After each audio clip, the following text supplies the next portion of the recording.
사랑하는 성도 여러분, 9월 13일 화요일 아침입니다. 하나님 은혜와 평강이 함께하기를 축복합니다. 좋아요, 구독 꼭 눌러주세요. 천만 성도 큐티하는 그날까지 우리 함께 달려가도록 하겠습니다. 오늘 우리에게 주시는 하나님의 말씀은 창세기 23장 1절로 20절까지의 말씀인데요. 우리 19절과 20절의 말씀을 읽도록 하겠습니다. 그 후에 아브라함이 그 아내 사라를 가나안 땅 마므레 앞 막벨라 밭 굴에 장사하였더라. 마므레는 곧 헤브론이라. 이와 같이 그 밭과 거기에 속한 굴이 해쪽 속으로부터 아브라함이 매장할 소유지로 확장되었더라. 아멘. 세월이 많이 흘렀습니다. 사라가 127세를 살고 세상을 떠나게 되었습니다. 이삭을 낳은 지 37년의 세월이 지난 겁니다. 그래서 이삭이 37해 되는 해에 어머니 사라가 세상을 떠나게 된 것입니다. 참 많은 세월이 지났습니다.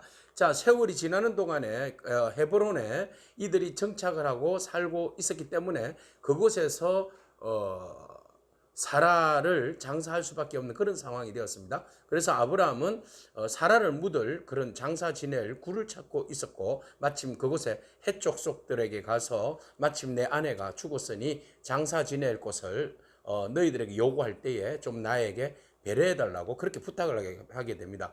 자, 아브라함이 이렇게 부탁하는 자세의 모습을 보면 그곳에서 이미 아브라함은 그 하나님이 세우신 지도자로 사람들에게 좋은 평판을 받고 있었습니다. 그리고 그 지도자라는 것은 통치자라는 것이죠. 그리고 많은 것들을 소유하고 있는 그런 사람, 영향력을 끼치는 그런 사람입니다. 그럼에도 불구하고 그는 이렇게 이야기를 합니다. 4절 말씀에 보면 나는 당신들 중에 나그네요 거류하는 자입니다. 당신들이 내게 매장할 소유지를 주십시오. 이렇게 간절히 친절하게 또 겸손하게 부탁하고 있는 모습 봅니다. 우리 성경에서 바라볼 때 나그네라는 말은 떠돌이입니다. 재산이 없습니다. 누군가로부터 보호를 받아야 할 대상입니다. 자, 아브라함이 이렇게 겸손한 자세로 자기가 필요한 그 매장지를 요구하고 있는 모습들을 보게 됩니다. 그가 많은 세월을 흐르는 동안에 신앙적인 성숙과 또 인간적인 성숙함이 묻어나고 있는 그런 모습을 보게 되죠. 그러자 해쪽 속들이 아브라함에게 그런 이야기를 합니다. 무슨 말씀하시냐고, 당신은 하나님이 세우신 지도자다, 이런 이야기를 하고 당신이 필요하면 얼마든지 우리 땅 중에 매장지를 사용하시라고 그렇게 이야기를 하게 됩니다. 그들도 이미 아브라함의 그 모든 행동을 보면서 하나님께서 어떻게 아브라함을 통하여서 역사하시는지를 뒤에서 보고 깨달았던 것이죠.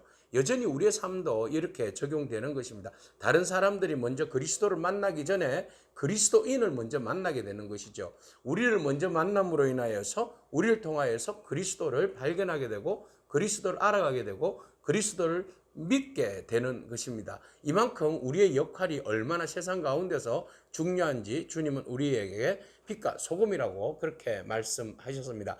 그래서 아브라함이 그 지역에서 헷 지역에 헤브론 지역에서 굉장히 거룩한 영향력으로 살아가고 있었음을 우리에게 잘 시사해주고 있는 모습입니다. 그래서 어려운 일을 당했을 때에 다른 사람들이 외면하는 것이 아니라 오히려 그들이 손을 걷어붙이고 나서서 우리의 매장지를 그냥 무상으로 쓰라고 그렇게 앞장서서 나서서 이야기를 하는 것이죠.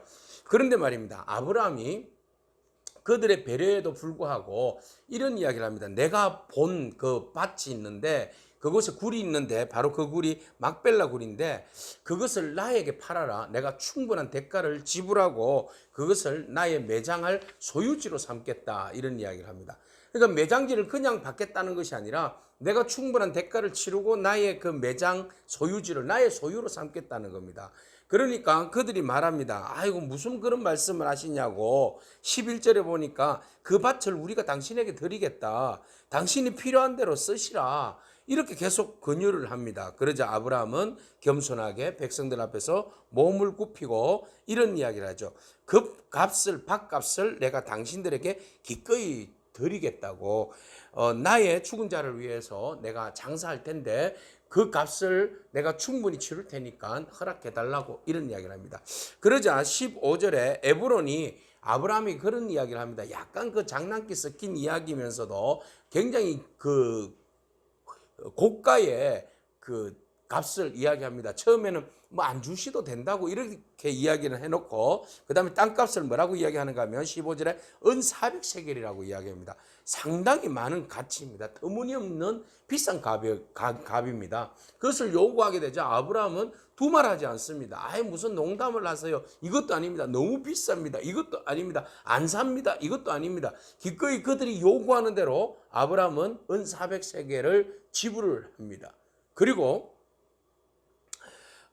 여기에 16절에 보니까 상인이 통용하는 은 400세겔을 달아서 에브론에게 주었다라고 말하고 있습니다.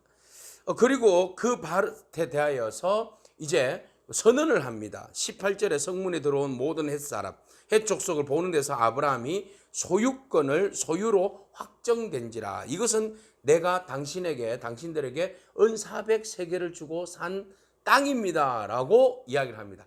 자, 거류자, 그 당시에 그 나그네 된 자, 전혀 그곳에 땅 한 평도 없던 아브라함이 이제 가나안 땅에 사라의 죽음을 기점으로 해서 땅을 사게 된 것입니다. 자, 여기에서 아브라함이 왜 사라의 죽음을 기점으로 해서 땅을 이토록 높은 가격을 치르면서까지 이 막벨라 굴이 포함되어 있는 이 헤브론 땅을 샀을까요?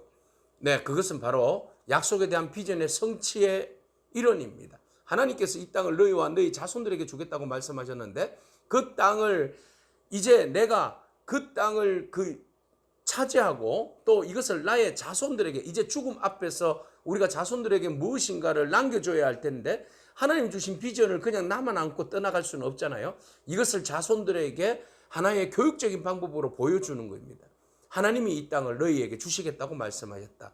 그래서 이 작은 땅이지만 아주 작은 땅이지만 사라의 죽음의 매장지를 통하여서 하나님이 이 땅을 우리에게 선물로 주시고 너의 자손들에게 모두에게 하나님께서 약속하신 거룩한 땅이라는 것을 이미 작은 소유지를 획득함으로써 자녀들에게 자손들에게 이 땅에 대한 하나님이 우리에게 축복해 주시는 약속의 땅이라는 것을 가르쳐 주기 위함입니다. 그래서 좋은 의미에서 후손들에게 어떤 짐을 지어주기보다는 좋은 선물을 남기고 떠나는 아브라함의 신실한 모습, 네, 신앙의 위대한 어른의 모습을 우리에게 보여주고 있는 것입니다. 작은 일 하나에서 어떤 사건을 통하여서 그것을 통하여서 하나님의 약속의 비전들을 보여주고 심어주고 확인시켜 주려고 하는 그 아브라함의 기쁜 신앙의 모습을 우리는 오늘 여기에서 보게 됩니다. 오늘 무슨 일을 하든 어떤 일을 계획하든 어떤 일을 이루어 가든 그것을 통하여서 하나님께서 우리에게 약속하여 주신 그 비전과 승리들을 발견하고 그것을 신앙의 좋은 유업으로 남겨줄 수 있는 그런 비전의 사람들이 되기를 축복합니다. 기도하겠습니다. 하나님 감사합니다. 정당한 대가를 지불하면서 또한 당당한 소유권을 이야기하는 그 아브라함의 모습 바라봅니다. 세상의 그 어떤 힘과 권력으로도가 아니라 정당한 대가를 지불하면서 우리의 소유권을 주장하는 그런 아브라함의 모습 오늘 또한 우리가 적용하기를 원합니다. 또 아브라함의 그 일들을 통하여서 하나님의 그 계획과 비전들을 또 우리에게 알려주고 심어주고 또 그것을 후대의 거룩한 영향력으로 비전으로 담기 위하여서 이렇게 막벨라 굴을 비싼 대가에 돈을 주고 또 사는 모습들 우리가 바라보게 됩니다. 하나님 아브라함을 통하여서 우리가 다음 세대에게 넘겨줄 신앙의 그 과업이 무엇인지 유산이 무엇인지 우리가 고민하며 귀한 것을 선물로 남겨주고 떠날 수 있는 저희들의 삶이 될 수 있도록 축복하여 주옵소서. 예수님에게 하신 이름으로 기도합니다. 아멘. 오늘도 믿음으로 승리하길 축복합니다. 아멘.